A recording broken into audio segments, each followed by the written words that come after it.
Alors quel bilan? 20 ans d'aventure, d'expérience formidable, avec des hauts et des bas comme pour tout le monde, mais au final, beaucoup de succès, beaucoup d'achievements, beaucoup de réalisations belles ici au Maroc.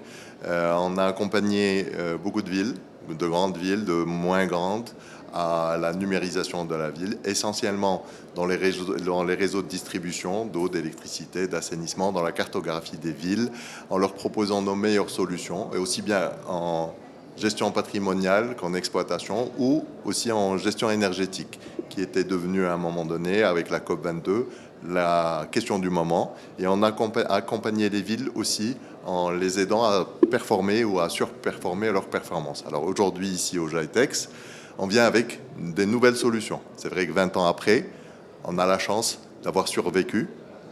Toutes les petites entreprises n'ont pas cette chance-là de dépasser les 3 premières années. On a réussi à passer ces caps-là et aujourd'hui, après 20 ans, on a atteint une certaine maturité, une certaine taille, une certaine reconnaissance avec nos clients et avec nos partenaires, qui nous a permis d'être plus à l'aise, à investir beaucoup dans les nouvelles solutions, à investir beaucoup dans un capital humain qui est la clé du succès de notre activité, quel que soit le matériel qu'on peut acheter ou dans lequel on peut investir. Le gros, ça reste quand même notre ressource humaine, notre capital humain qui, dans notre pays, est juste exceptionnel, formidable. Il faut juste savoir l'accompagner aussi, l'entraîner, le former pour qu'il atteigne les objectifs de notre pays, de notre société et nos objectifs personnels, parce qu'il y a énormément de satisfaction personnelle à réaliser ce qu'on réalise aujourd'hui.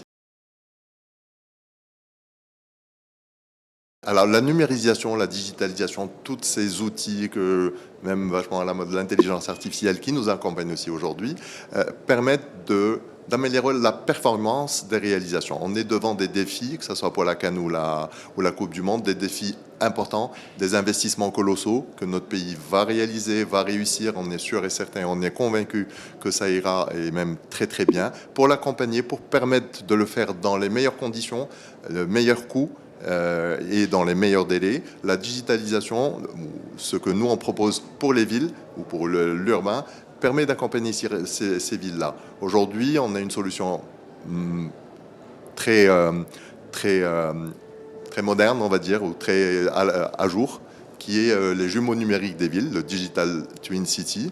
Cette solution éprouvée, sur laquelle beaucoup d'équipes de nos ingénieurs ont travaillé discrètement pendant quelques mois, même beaucoup, mais presque un an, où on a mis en œuvre les dernières technologies, les derniers algorithmes, et on a pu sortir notre produit, qui est une ville en 3 dimensions, numérique, okay, avec tous les objets urbains recensés, localisés avec précision, tous les objets urbains ou l'infrastructure urbaine avec les petites anomalies qui sont dessus, parce qu'il y a toujours des anomalies, que ce soit un bac de déchets qui déborde ou un nid de poule.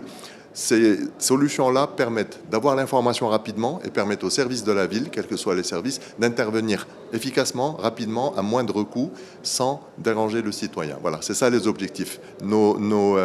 Les gestionnaires des villes aujourd'hui font un travail magnifique, parce que nos villes restent super développées. On a développé sur 20 ans, on va dire, sur la durée de vie de Proder, les villes ont énormément grandi, super bien changé.